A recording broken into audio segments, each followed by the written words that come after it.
Well, hello again everybody and welcome back to the Red Shadow's Favorite Games. I am of course the Red Shadow, and today in this video we're going to be talking about probably my second favorite PS1 RPG, and therefore I would say with relative assuredness my second favorite RPG of all time.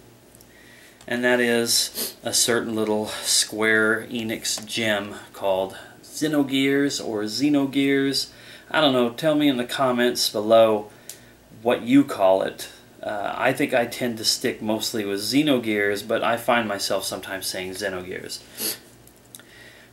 Anyway, I feel a little like a cheat in this video. For one thing, I just realized looking at my collection of strategy guides, it doesn't appear that I have a strategy guide for this. Which makes me very sad because, one, I would really love to have one for this, being that I love this game so much. Two, I would really love to have already had it in my collection instead of knowing that I'm going to be probably faced with some hefty prices. Maybe it won't be so bad, but some strategy guides for some of these PS1 RPGs, the ones that I've picked up recently or the ones I've shopped for online, have gone for extravagant amounts of money. So it'd be nice to already know that I was over that hurdle with this one. And then the other thing would be, this is one of those games that, despite the fact that I love it so much, I have not beat it. I couldn't even tell you what percentage of the way through the game I've made it to the furthest in the couple of times that I've tried to play it. I know that sounds a little unusual. What do you mean, you try to play it? Well, it's just because I haven't played it in forever, but some RPG games are a little over my head. There's way too much customization, there's way too many item choices, and you have to use your brain, and I would really just rather the game kind of take care of that stuff for me and just let me play. But that's a discussion for another time altogether. Still, for as far as I've made it through this game, the times that I have played it, I've loved it. It just really has an effect on me, almost as much as my favorite RPG of all time, and just as much as some of the other ones I've done earlier in this series or the other ones I will do before this series is up. This one just kind of stands above all the rest, except for the other Square Enix title that holds the crown as my favorite game of all time. I guess I'll try to touch on a few things about the game. Like I said, as far as the plot goes, about the most I could do would be the old standby. I'll read you what's on the back of the case. Stand tall and shake the heavens. A mysterious organization is turning the tides of a century-long war with ancient technology, giant combat robots known as gears.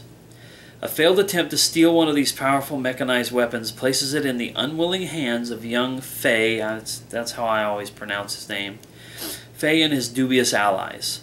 Now he is pursued by military governments, royal pirates, spies, the Emperor, and his own forgotten past. Over 20 minutes of stunning hand-drawn anime tells this complex futuristic tale, and it's true, it's got a very beautiful anime style to its cutscenes. Battle in giant robots or hand-to-hand using intuitive combat systems without menus, and explore detailed, fully rotatable polygonal environments. That is a very cool thing that they mentioned there. In the PlayStation era, a lot of RPGs chose to use sometimes a polygonal style world, like for example Legend of Legaia that I've covered in the past. Everything in that was the polygonal style of gaming, which a lot of people may not even understand that's what the characters in games are usually made up of these days. It's just that graphical technology has made it look so real, so smooth, so seamless, you don't even think about it. Now back in the day, in the PS1 days, everything was very blocky and textured, and you knew that it was a crude attempt at creating something that was trying to look real. So most of the time games would be made of these polygonal environments and characters.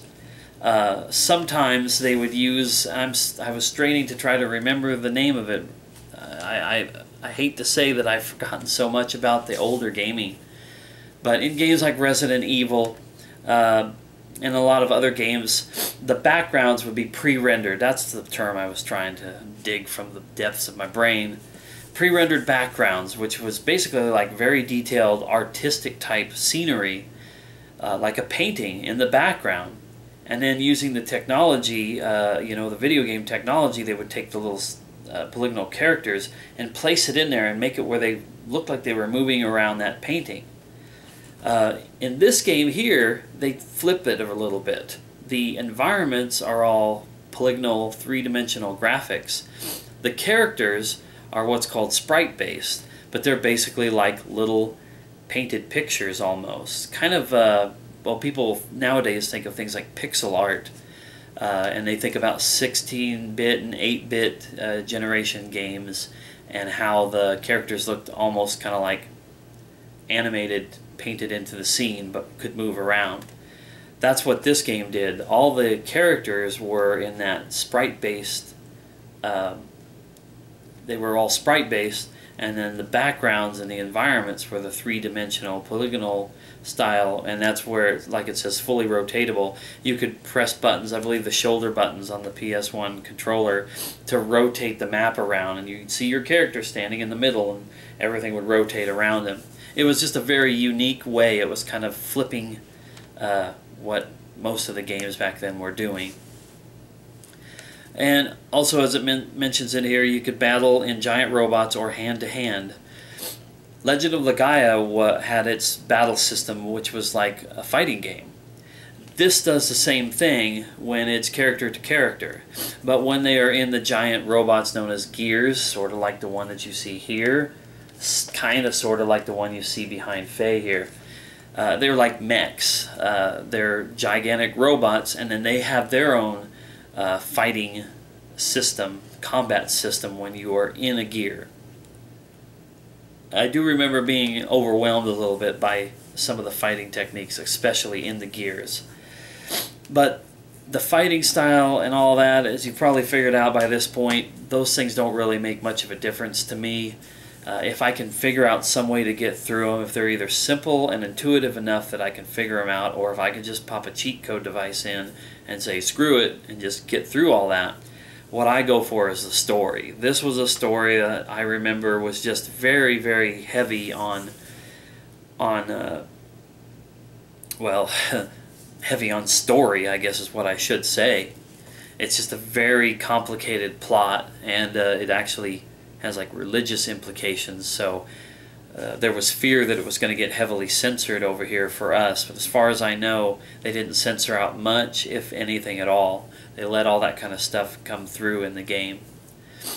And the characters are mysterious, and sometimes, not always, but sometimes the more mysterious the characters, the more I enjoy it. There are other times when I just want everybody to be pretty clear-cut and, good versus evil and blah, blah, blah, blah, blah. But in this one here, I really like the fact that everybody has something to hide, something that they don't remember. There's more than meets the eye with most of the characters in this game. And that's why I need to get back and play it again someday soon and try to push through and complete the game. I guess I have a good excuse for not showing off the Xenosaga games or even Xenoblade Chronicles on the Wii. Some people may say, oh, you show off all these other games in the series, why don't you show those? Well, I don't think that any of those games are considered actual true sequels or prequels, spiritual successors, or something that was just kind of made in the spirit or in honor of this game would be a good way to describe those others. I just recently got all 3 Xenosaga games and strategy guides for them. I've only ever played a little bit into the first one, and I just found it way too sci-fi heavy for my taste.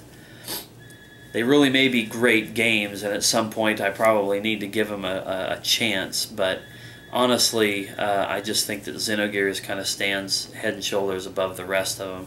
As for Xenoblade Chronicles, that was pretty much always said to have been, had nothing to do with it, but it was mostly an homage to this series. There may be some more story to that. Some reason my brain is making me think people involved in this one were also involved with Chronicles, but I could be wrong. But anyway, that about wraps up this particular installment. Xenogears, one of my favorite PS1 RPGs, one of my favorite games of all time. Wish I had the Black Label copy, but I'm not going to be too picky about it. So if you are heavy into JRPGs, and especially classic ones, if you haven't tried this game, where have you been? Get out there and try to find a copy of them now before they're all gone or super expensive. They may already be super expensive, but you owe it to yourself to check it out. If you're not an RPG fan, though, I would stay away from it because it's pretty thick, pretty complicated, and definitely made for people who are really into RPGs. Unfortunately, that's not really me. I just love them for the stories and the characters. That kind of sums up all of my RPG games, though. Anyway, thanks a lot for watching this video, and we'll see you in the next one.